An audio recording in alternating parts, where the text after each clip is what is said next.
Hi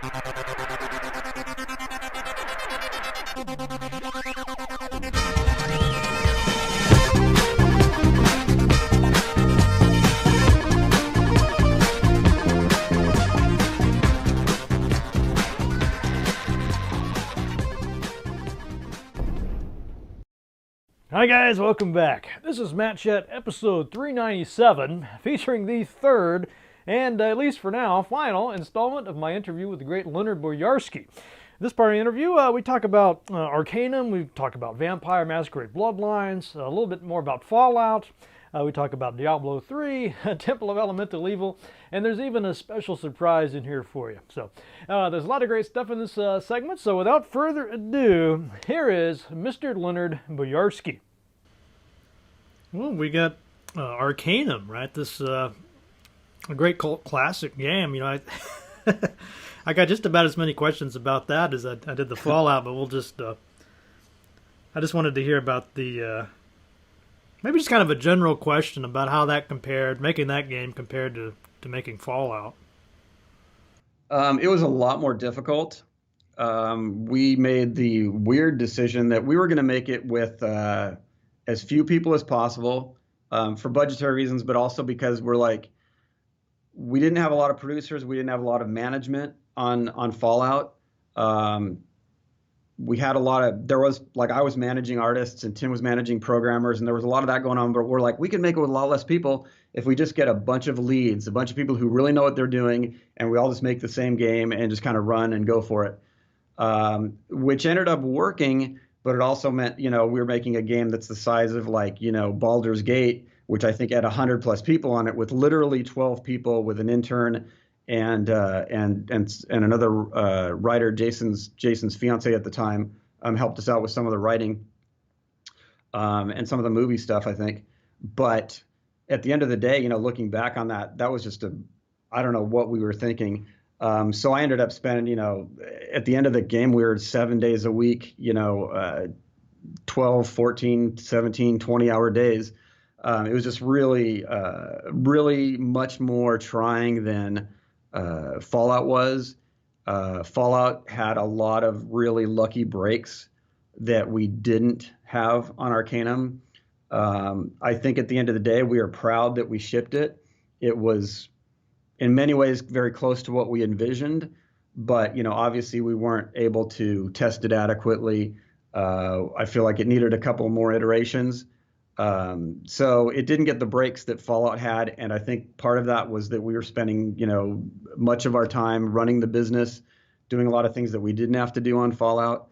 We paid no, like I said, we thought we'll just get a bunch of people who are really good at what they do, don't need any management. And then, even if you don't necessarily need producers or specific management, you still need to run your company. You still need to be people who are concerned with your employees' welfare. And we always try to do it. We did very good for our employees. We always made sure that even when we closed, we had enough money to pay everybody's, unpaid vacation or paid vacation. We even gave a couple people bonuses at the end right before we closed. So we're very proud of how we ran it. But at the same time, we didn't put a lot of thought into the fact that even if it had worked out and people didn't need any management whatsoever, you still need to build a company. You still need to do all that stuff that you have to do to have a successful company. And we weren't interested in that. We wanted to make games. But we figured, and this is part going back to the question of how difficult it was to leave, we figured that was our best shot to make a game. Once again, showing our naivete. That was the best way to make another game that was just purely our vision, was to go off and make our own company, which in hindsight is another ridiculous thing to assume. Yeah, it seems to be a fairly common conundrum in the games industry. I've had quite a few developers on, and they start off making games and they're having so much fun with that, but then they'll get promoted into some type of management position, and then they're on the business side, and then they lose a lot of their momentum or passion that way. Would you say something like that happened to you? I think so. It just really, having the support, even when you don't need it, even though we are fairly self-contained on Fallout, when we needed a whole bunch of extra people to finish the game, we had them. We needed extra resources. Like I said, we get the extra resources. You have people doing stuff behind the scenes. You have HR people. You have all this stuff that goes on, and that running the company. And we didn't have to do any of that at Fallout, at Interplay on Fallout. We just concentrated on making Fallout. And all of a sudden, I guess the best way to illustrate it is that on Fallout, I mean, I feel like I was a good art director. I feel like I was a good art lead in working with artists. But at the same time, me and Jason were very, very adamant about this is what the game is going to be. And if you didn't agree or you didn't really fit into our team, we had no problem with going like, okay, see you later. Because they would just go into another team at Interplay. If we did that to somebody at Arcanum or at Troika, we had to fire them. And then also, me and Tim and Jason are now the faces of the company. I can't go in and be a complete hard-ass constantly because I'm also the guy who's like, yes, this is my company. You're working for my company. You're working for me. At Interplay, they weren't working for me. They were just on my team. So you immediately start going, oh, am I being too, draconian about some of these decisions?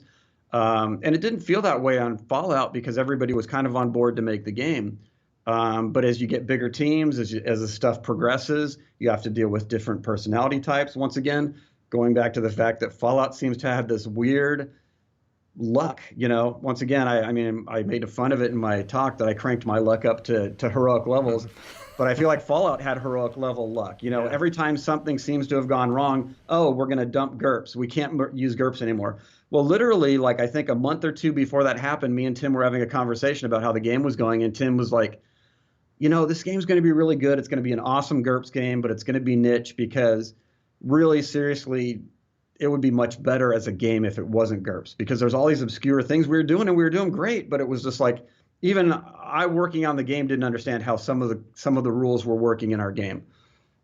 So lo and behold, a month or two later, Steve Jackson, creates this situation where we have to dump GURPS. I'm making an end sequence where I'm like, I don't know how to make an end sequence where it's all happy and you have balloons and it's a party. And then me and Jason came up with the idea of like, well, they probably would kick you out of the vault. Things like that just happened all along the path of Fallout. And making our own company and making Arcanum and Temple and Vampire, we didn't have those breaks. It was just not, we were just not rolling the dice well enough at that point. Well, let's get in a little bit into Vampire Masquerade Bloodlines, and Sure. I would say that's in the, like Arcanum is a huge cult following for these games. I mean, people recognize there's some issues with it, but they still love it. And it's kind of like you think about what could have been, with more time, more budget or whatever. I had a question from Thamer about it. He was asking what was going on between Valve and Troika during that development. And you talked a little bit in the talk about how you had some problems with not just with Valve, right? But there was some larger issues and coming out at the same time. Half-Life 2, there was just a lot of sort of contractual stuff, I guess.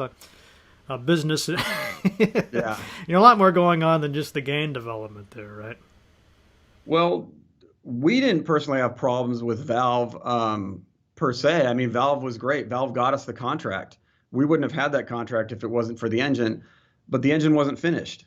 And that was no secret to anybody. Anybody who makes games can tell you the first rule of making games is you don't use an unfinished third-party engine, which is exactly what we were doing. And we knew going into it that was going to be a problem.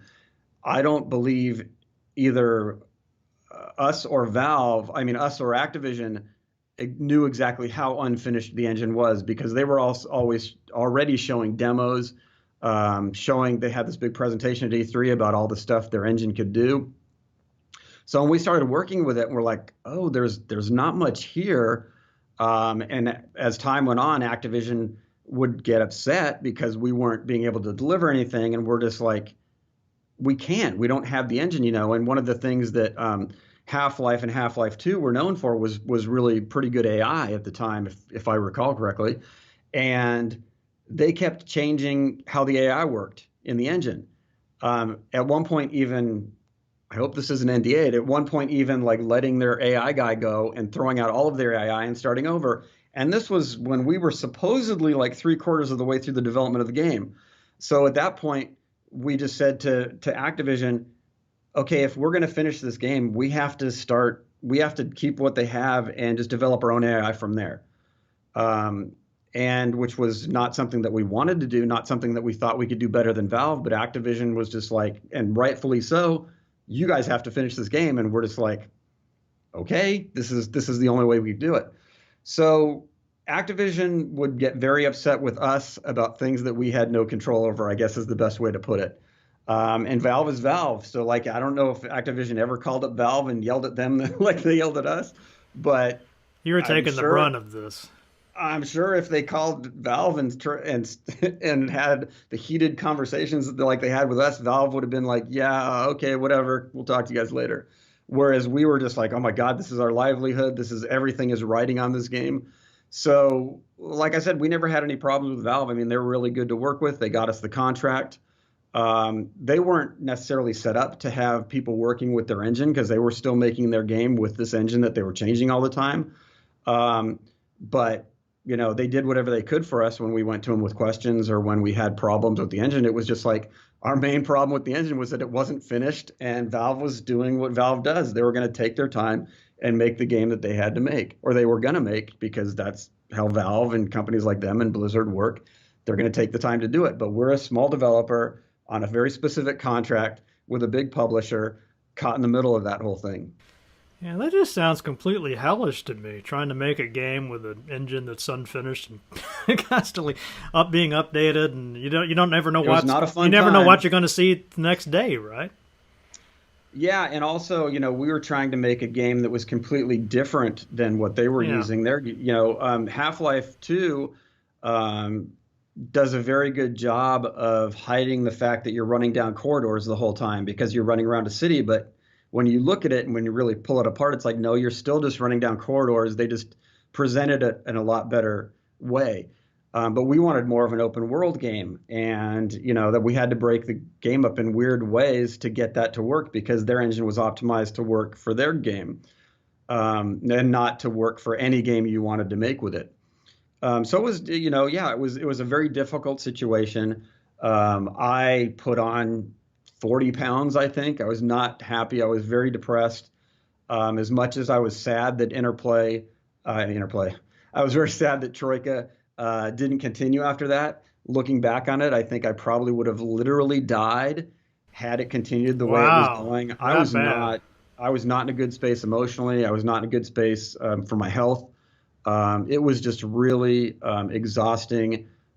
We kept crunching to try to make deadlines when the engine wasn't ready, but we'd try to get something together that was proving that we were still moving forward, and we didn't want to do, you know, a lot of times when you do demos, I'm sure this is a big industry secret, a lot of time when you do demos that you're showing at E3 or showing to the press, some of it's faked. Some of it's like, okay, we know that this will work for this one instance, but it's not going to expand for the whole game.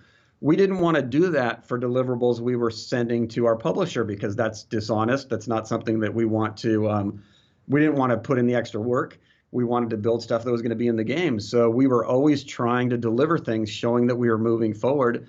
And we kept, I mean, there's no other way to put it. We kept failing time and time again to actually deliver this stuff because the engine just wasn't in a place where we could do it. And then, of course, we made the decision to finish our version of the engine. And you know, the game just didn't have enough testing. It didn't have enough time.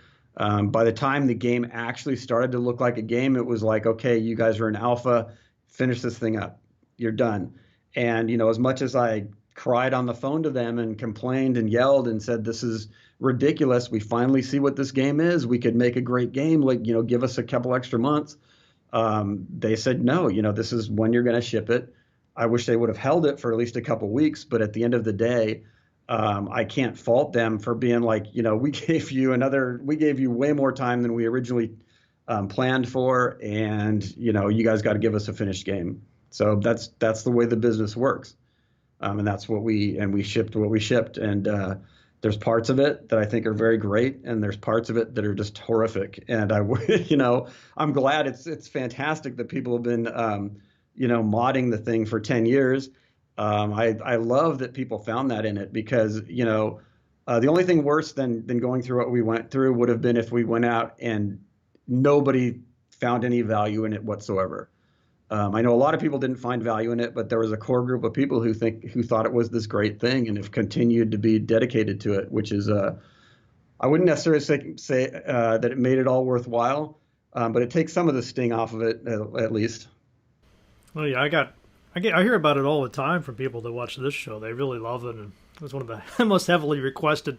Hey, when are you going to cover it? Come on, cover it already. That's fantastic. I like that. Obviously, once again, being behind the scenes and knowing what went on. I couldn't bring myself to play it. It's like it still has all these just really bad feelings and memories for me. But I actually watched some YouTube videos of people doing playthroughs of it.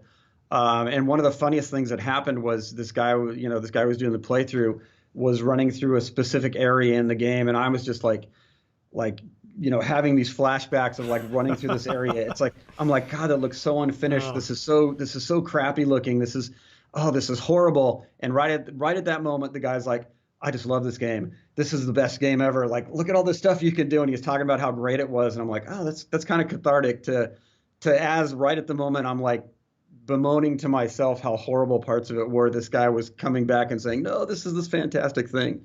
But I still haven't been able to play it ever since. I have not actually played Vampire since we shipped it, which is I've played Fallout, I've played Arcanum, but I've never gone back and played Vampire.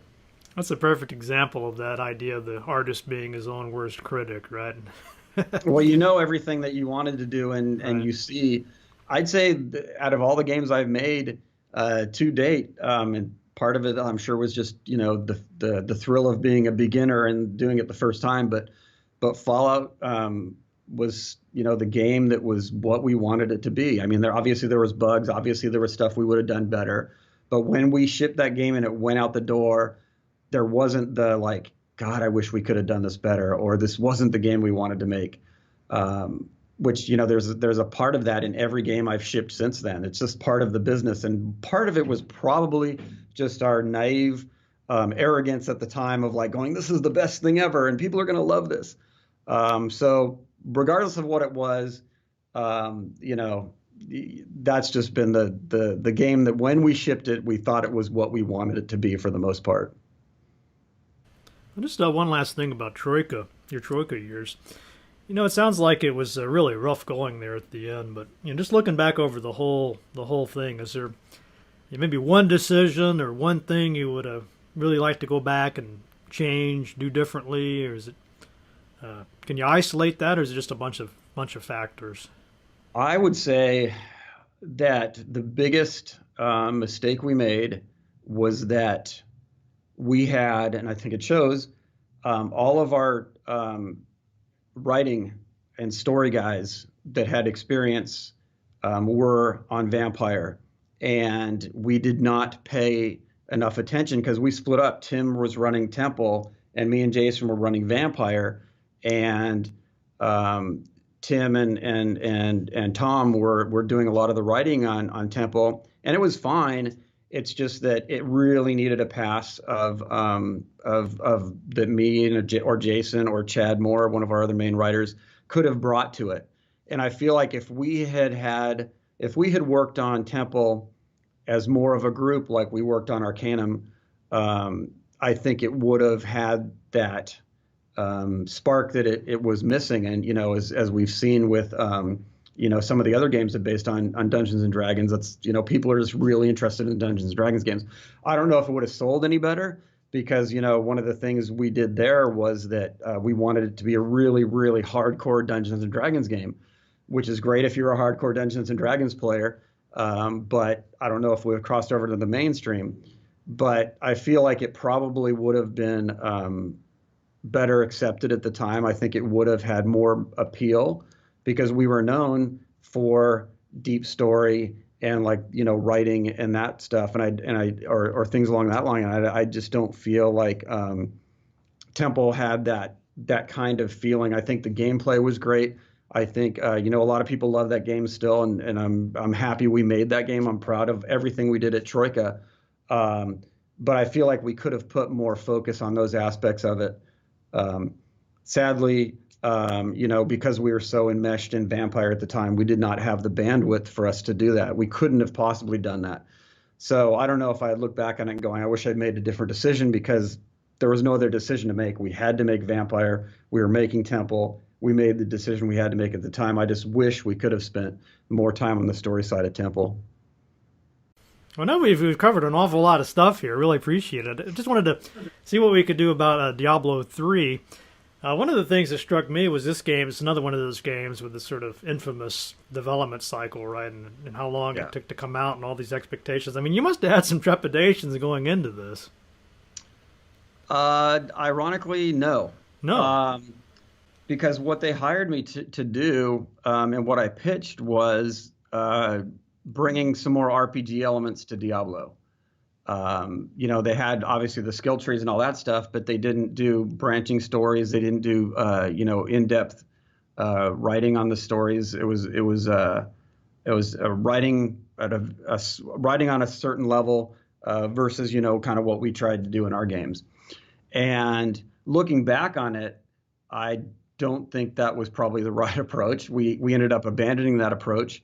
I wasn't, obviously, being the RPG guy, I'm a little biased, but the people who are, Chris Metzen, Jay Wilson, the creative director of the company, and the guy running the team, thought what I was pitching was a good idea. Chris Metzen, the creative director at Blizzard, and Jay Wilson, the game director, also thought that was a good idea, and that's why they hired me after I made this pitch. It turned out not to be a good direction for the game. In hindsight, I'm not quite sure why I thought it would be a good direction for the game, probably because I'm the RPG guy. I want to make RPGs. But I was always, perhaps because I knew, we knew people who were working on Diablo. We knew people who worked on Diablo 2. We knew people who worked at Blizzard that whole time because, Interplay and Blizzard had a close relationship. As a matter of fact, the first CES I went to, I was demoing Blackthorn, which was one of the last Blizzard games that Interplay, published.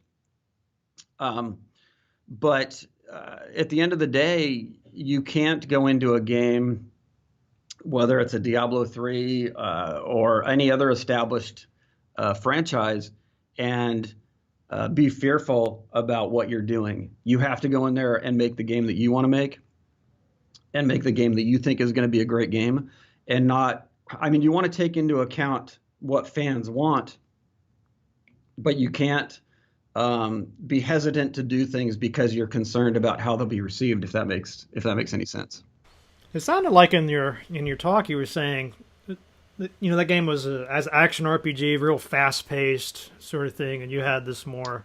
I was talking about you can't. Oh, I know what I was saying. So you can't when you're making a game, whether it's the next game in a sequence or a series, especially a popular series, you can't go into it with like this nervousness or this like, oh my God, what are the fans going to think? Obviously, you need to give the fans what they want to a certain degree, but you also have to make something that's coming from your heart that you're really passionate about. And if you spend all your time second guessing what you're doing, it's gonna show. And I feel like there was some of that in the process.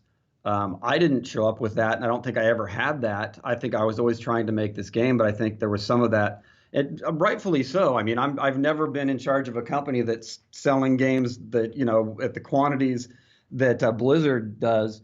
So I could, if I was in charge of that and not the guy working on it, I might have had a little bit of trepidation about what we were gonna do. But and perhaps like I said, it's like we started out. We knew a lot of guys working at Blizzard. It was much more of a, we weren't quite still in the garage at that point. We were like, small companies at that point, just becoming big companies. So it all still seemed even though this was after WoW and Diablo had been such a huge thing, It still felt like, I don't know. I just because we've known these people for a long time, like a lot of the people, or not a lot of the people, but a couple of the people I went to work with at Blizzard had worked at Interplay. So it always still felt like kind of this, we were still the guys who were, making those games, that didn't have this big cultural impact, that weren't these gigantic things. We were still, just these scrappy guys who were like, hey, like, we're going to make these games. Hey, Tim. I just said scrappy.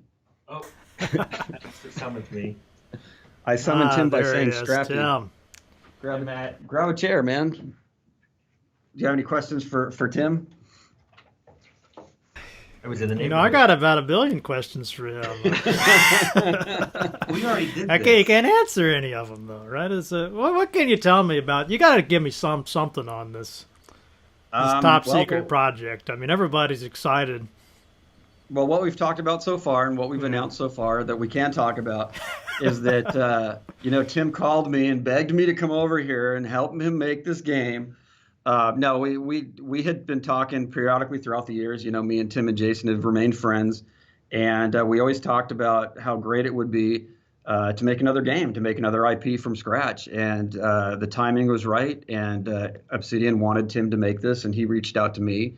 And so, I just was really fired up to come back and make another hardcore RPG alongside Tim. I mean, we just have a really good working relationship. I'm good at certain things that he's not good at, and vice versa. So it just works out really good. I hope you don't mind. I told him what I would have done differently is to put more of our core writing staff onto Temple. I admit that. I can tell you what I'm terrible at. Writing, it seems to be one of them. Though he wrote "War Never Changes," so he's got that. That's the iconic line. On his tombstone is like "War Never Changes." That was my one. That was my one thing, and then apparently I was tapped out after that. Well, that's the one thing. Wow. Yeah. Well, did you tell him our humor combines? No, we haven't talked about that. Why don't you that's our secret sauce. Is when Leonard tends to be dark, morose humor, and I tend to be a little over the top, silly humor. So what we do is we combine, and a lot of the stuff you see in Fallout, that kind of humor, that's where we intersect. Is this kind of like dark, funny stuff. In fact, we just had an AI meeting, which I would tell you about. Sorry, which you guys can't hear about. Just pretend like I'm not here, guys. Just continue. It's not me. No one's watching. So everybody was laughing because I said, "Hey, I need something from you guys," and I explained what it was, and everyone's laughing. Oh, I need to go. No, I got to hear this. Well, anyway, I guess we can assume though this new project it'll not be the tradition. It seems like this is your reputation, right? You don't do the traditional fantasy stuff. There's always something unique about it. There's some new spin, something you don't see coming. I mean, can we assume that much? I would say so. I mean, I think people can, if you look at the stuff we've done in the past, that we've created from scratch, I think, we just have a very weird way of doing things. And to me, that's where Arcanum came from. We're like, well, we feel like we're doing a fantasy game. And I'm just like, yeah, I don't want to do a straight fantasy game. We got to do something different. And that's where we came up with the idea of the Industrial Revolution in a fantasy world. It just never interested me to do just standard stuff. I always want to put a weird twist on things, which is probably maybe one of the reasons some of my ideas didn't go over well when we were working on Diablo 3, because I'm like, let's not do Diablo 3. Let's do this game that's totally different. But yeah, I think it's a curse and a perk. It's a curse and a blessing, I guess. These good ideas are going into this new game. Yes. We're not saying no. I'm really looking forward to it. I know everybody else is too. Anyway, I know you guys are busy, so thank you very much, Leonard, for taking all this time, and it's great seeing you, Tim. Good seeing you too, Matt. All right, well, thanks for asking me to do this. It was a lot of fun. Oh, likewise. You guys have a great day. You too.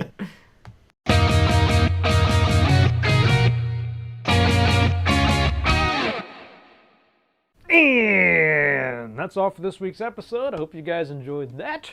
Should be back next week with a little interview with the developer of the developers of Dice Sword, a RPG platform hybrid, a little something different.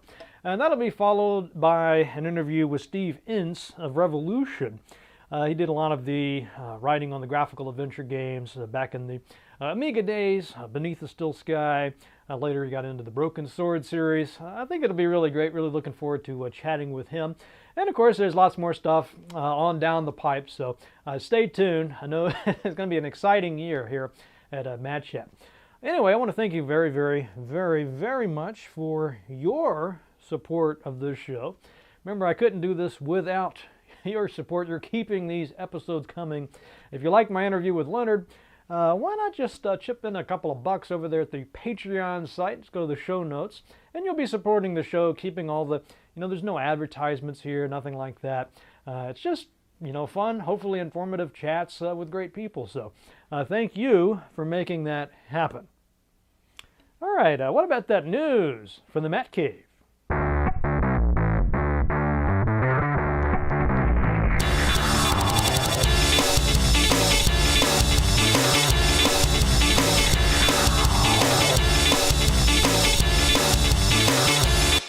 All right, so Adam posted this. It's a really nice write-up about a man named Ed Smith. It's called Ed Smith and the Imagination Machine, the untold story of a black video game pioneer.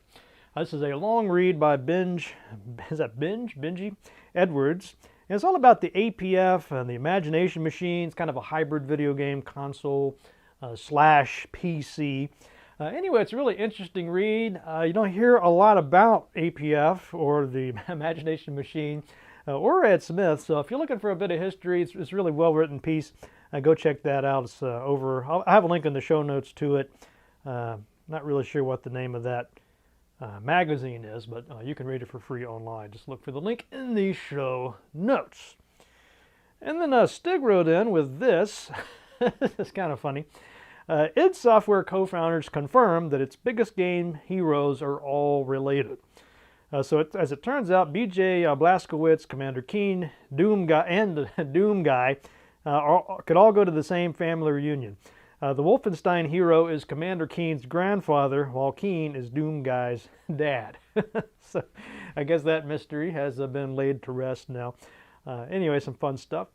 And then lastly, I want to tell you about this Kingdom Come Deliverance. This looks like a really great RPG. It's historically accurate, so they're not going the magical fantasy route. Instead, this is set in Bohemia in 1403. Painstakingly recreates period-specific details from armor and swords to the layout of the towns. It sounds a lot like Darklands to me. You play a Henry, who's the son of a blacksmith. Thrust into a raging civil war, you watch helplessly as invaders storm your village and slaughter your friends and family. Narrowly escaping the attack, you grab your sword to fight back.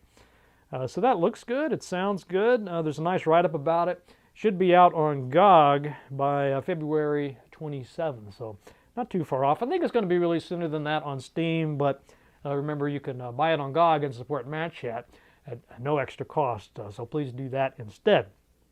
All right, I think that'll do it for the news.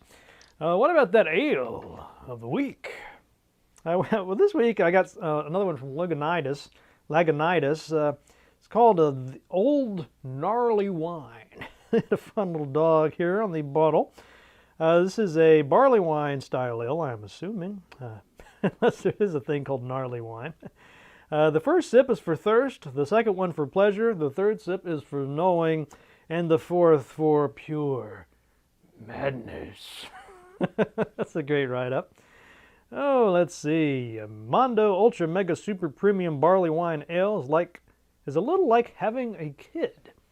The first part is fun and messy. It takes a while to ferment, and then a whole lot longer to mature. It is expensive and takes up a lot of space. This one we age in tanks for over a month. Why not buy 3? Cheers. And these guys are out of California, Petaluma, and also Chicago, Illinois. So you might be able to get a hold of this wherever you're from. Let's see if they say anything else. It's a limited release. IBU 69.39. Well, that's pretty specific there. Let's see if they mentioned the OG is 1.096, and alcohol by volume is 10.9%. So that's about standard, I'd say, for barley wine. Anyway, I'm really excited about this one, so let's get this open and see what it's all about. All right, so I got some of this old gnarly wine style ale here in the rather excellent drinking horn. And I've been smelling it. It's a very pleasant aroma. It's a little bit of a citrusy zest in there.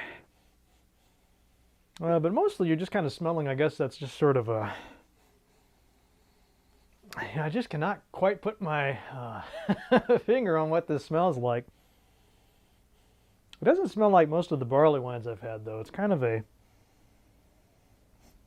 I guess you'd say more kind of a bourbon-y like aroma to this. A little bit like maybe a little bit of a cinnamon-like quality to it. It's just kind of hard to pin down, but it really does smell nice. It's a very, I guess you could say it's a complex aroma. There you go.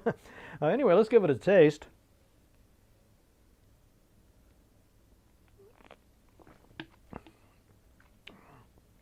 Oh, this one's a very powerful flavor. It's a little bit on the bitter side there. You get kind of that chocolatey cherry taste. The aftertaste is kind of mild, a little bit of a, maybe like a little bit of a coffee flavor there towards the end. Definitely a lot going on, and it, again, doesn't taste like the standard barley wines either. Let me try this again.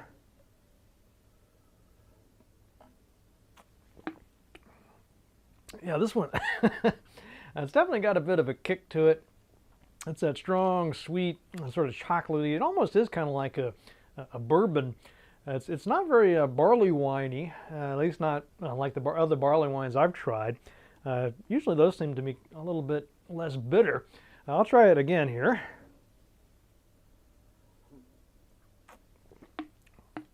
Yeah, so this one, you know, it's tasty, but it's very, it is rather bitter. It's got a strong taste. You definitely taste the others. You definitely know there's some high alcohol in this one. It's, you know, I wouldn't rush out and buy like 3 of these, but I guess if you want something different, if you kind of like that sort of darker, chocolatey, coffee-like taste, I'll just go ahead and give this one more taste here.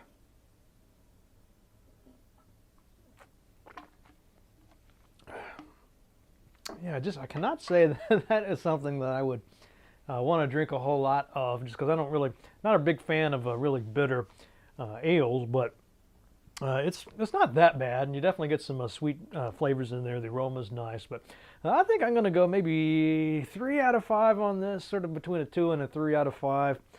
Your mileage may vary on this, as you know, a lot of this, of course, just depends on what you like to drink. But just for me, I would probably go maybe 2. I'll just go ahead and say 3 out of 5. I don't hate it by any means, but it's just not something I would especially want to go out and drink a ton of. Let's put it that way. All right, let's wrap this up with a quote. And I was looking for quotes by Bram Stoker, because we did talk about vampires in this episode. He's one of my favorite writers. Anyway, here's a little bit. I think this is probably from the book. Anyway, it goes something like this. No man knows, till he has suffered from the night, how sweet and dear to his heart and eye the morning can be. So ponder on that, and see you guys next week.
Listen to them, children of the night.